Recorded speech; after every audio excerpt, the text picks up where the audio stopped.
കൊല്ലം കൊട്ടിയത്ത് നിർമ്മാണത്തിലിരുന്ന ദേശീയപാത തകർന്നു വീണു. മൈലക്കാട് ഭാഗത്താണ് അപകടം. സ്കൂൾ ബസ് ഉൾപ്പെടെയുള്ള വാഹനങ്ങൾ തകർന്ന റോഡിൽ കുടുങ്ങിപ്പോയി. പൊതുമരാമത്ത് മന്ത്രി PA മുഹമ്മദ് റിയാസ് അന്വേഷണത്തിന് നിർദ്ദേശിച്ചു. NHAIയോട് റിപ്പോർട്ടും ആവശ്യപ്പെട്ടു. സംഭവ സ്ഥലത്ത് നിന്ന് ദിലീപ് ദേവസ്യ നമുക്കൊപ്പം ചേരുകയാണ് തത്സമയം. Good evening Dileep Devasya. അപകടമുണ്ടായ ഇടത്തേക്ക് എത്തിച്ചേരുമ്പോൾ അവിടുത്തെ കാഴ്ച എന്താണ്? എത്രത്തോളം ഗുരുതരമാണ് സാഹചര്യം?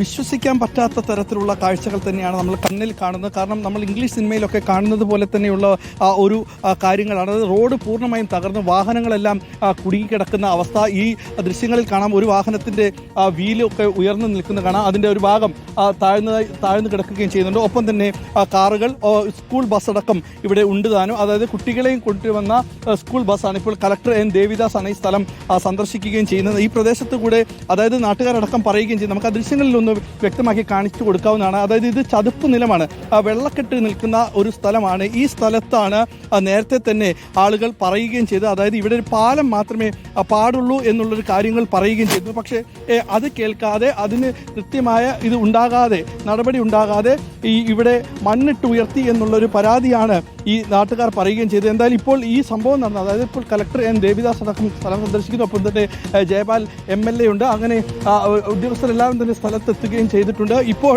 ഈ അപകട സാധ്യത കൂടുതൽ ഉണ്ടാകും എന്നുള്ള ഒരു നിർദ്ദേശങ്ങളടക്കം ചെയ്യുകയും ചെയ്തിട്ടുണ്ട്. നമുക്ക് ആ ദൃശ്യങ്ങളിൽ കാണാൻ സാധിക്കുക. ഇപ്പോൾ വെള്ളക്കെട്ട് കാണുന്ന ഈ ഭാഗത്ത് അടി തെന്നിപ്പോയതാണ്, അതിന് നീങ്ങിയതാണ് അപകടത്തിന് കാരണം എന്നുള്ളതാണ്. ഇത്തരത്തിലുള്ള ഈ സിമെന്റിന്റെ സ്ലാബുകൾ നമുക്ക് ഇത്ര 1, 2, 3, 4, 5, 6 അടി ഉയരത്തിൽ അങ്ങനെ 6 സ്ലാബുകൾ ഉയർത്തി വെച്ച് അതിന്റെ അപ്പുറത്ത് മണ്ണിട്ട് വെക്കുകയായിരുന്നു. പക്ഷേ മണ്ണ് തള്ളിപ്പോയതാണ് ഇത്തരത്തിലുള്ള ഒരു അപകടത്തിന് കാരണമാവുകയും ചെയ്തത്. ഏകദേശം ഇതൊരു ചതുപ്പ് നിലമാണ് എന്ന് മനസ്സിലാക്കാൻ സാധിക്കുന്നില്ലേ ദിലീപ്? നാട്ടുകാരൊക്കെ പറയുന്നുണ്ടായിരുന്നു ചതുപ്പാണ്, ഇവിടെ ഈ നിർമ്മാണ പ്രവൃത്തി പ്രായോഗികമല്ല എന്ന്.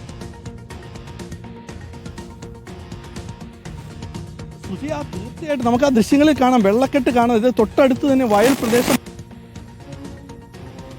വിവരങ്ങൾ നൽകിക്കൊണ്ടിരിക്കുന്നത്. ദൃശ്യങ്ങൾ നമുക്ക് വ്യക്തമായി തന്നെ കാണാം. സ്കൂൾ ബസും കാറും ഒക്കെ കുടുങ്ങിക്കിടന്ന വിള്ളലുണ്ടായ ഇടിഞ്ഞതാണ് ആ പ്രദേശമാണ്. വെള്ളം കെട്ടിക്കിടക്കുന്നത് കാണാം. അപ്പോൾ അവിടെ നിർമ്മാണ പ്രവൃത്തികൾക്ക് എത്രത്തോളം യോജ്യമായ ഒരു സ്ഥലമാണ് ഏറ്റെടുത്തത്. സ്ഥലമേറ്റെടുപ്പ് മുതൽ അവിടെ അപാകതകൾ ഉണ്ടായിരിക്കുന്നു എന്ന് വേണം കരുതാൻ. എന്തായാലും അടിയന്തര അന്വേഷണത്തിന് ഇപ്പോൾ പൊതുമരാമത്ത് മന്ത്രി മുഹമ്മദ് റിയാസ് നിർദ്ദേശിച്ചിട്ടുണ്ട്. പൊതുമരാമത്ത് സെക്രട്ടറിക്ക് നിർദ്ദേശം നൽകിയിട്ടുണ്ട്. തത്സമയം ദൃശ്യങ്ങൾ പ്രേക്ഷകർ നോക്കൂ. ഗർത്തം രൂപപ്പെട്ടിരിക്കുന്നതിന് താഴെ വെള്ളം കിടക്കുകയാണ്. അത് മഴ പെയ്ത് ആ കുഴിയിൽ വന്ന് വീണ വെള്ളമല്ലല്ലോ, അടിത്തട്ടിലൂടെ ചതുപ്പിൽ വെള്ളം കെട്ടിക്കിടക്കുന്നതല്ലേ ദിലീപ്? തീർച്ചയായിട്ടും സുജിയ, ഇത് അടിത്തട്ടിലെ ഇത് വയൽ പ്രദേശമാണ്. ഈ വയൽ പ്രദേശത്താണ് ഇങ്ങനെയുള്ള ഒരു നിർമ്മാണം നടക്കുകയും ചെയ്തത്. ഇതാ ഈ റോഡിനടിയിൽ കൃത്യമായിട്ട് വെള്ളക്കെട്ട് കാണുകയും ചെയ്യാം. അവിടെ പുതർന്നിരിക്കുന്നു. അങ്ങനെ മണ്ണ് ഇരുന്നതാണ്. ഇവിടെ വിണ്ട് കീറുകയും ചെയ്തിട്ടുണ്ട്. അപ്പം നിൽക്കുന്ന ഈ കാറ് രക്ഷപ്പെട്ടത് തന്നെ അവിടെ യാത്രക്കാരുടെ എല്ലാ സാധനങ്ങളും എല്ലാം തന്നെ വെച്ചുകൊണ്ടാണ് യാത്രക്കാർ ജീവനും കൊണ്ട് രക്ഷപ്പെട്ടത്. ഒപ്പം തന്നെ രജിസ്റ്റേർഡ് മറ്റൊരു കാറുണ്ട്, ഒരു സ്കൂൾ ബസ്സുണ്ട്.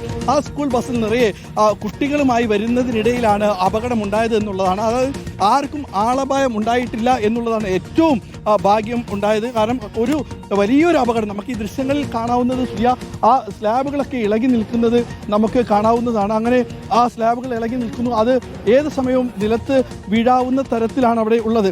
അങ്ങനെ നിൽക്കുന്ന ഒരു സാഹചര്യത്തിൽ ആളുകൾ കഴിഞ്ഞ വർഷങ്ങൾ തന്നെ, അതായത് നിർമ്മാണം നടക്കുന്ന ആ സമയത്ത് തന്നെ ആളുകൾ കൃത്യമായി പരാതി അടക്കം പറയുകയും ചെയ്തു. അതായത് ഈ കൊട്ടിയത്തെ പ്രദേശവാസികൾ പരാതിയായി പറയുകയും ചെയ്തു, ഇതൊരു ചതുപ്പ് നിലമാണ്, ഇവിടെ ഇത്തരത്തിലുള്ള ഒരു നിർമ്മാണം നടക്കാൻ പറ്റില്ല എന്നുള്ളത് പറയുകയും പാലം വേണമെന്ന ആവശ്യം മുന്നോട്ട് വെക്കുകയും ചെയ്തതാണ്. അങ്ങനെ ഇരിക്കുന്ന ഈ സാഹചര്യത്തിലാണ് ഇവിടെ ഇങ്ങനെ ഈ സിമന്റ് സ്ലാബുകൾ മുന്നോട്ട് വെക്കുകയും ചെയ്തത്. എന്തായാലും ഇപ്പോൾ കളക്ടറും ഒപ്പം അതിന് MLAയും പ്രതികരണം ഉണ്ടാകുന്നതാണ്. കളക്ടർ പ്രതികരിക്കാമെന്ന് പറയുകയും ചെയ്തത്. സ്ഥലം സന്ദർശിച്ച ദേവിദാസ് കളക്ടർ അല്പസമയത്തിനകം തന്നെ നമ്മളോട് പ്രതികരിക്കുന്നതായിരിക്കും. എന്തായാലും ഈ സ്ഥലം, അതായത് വലിയൊരു അപകടമുണ്ടായ സ്ഥലം തന്നെയാണ്.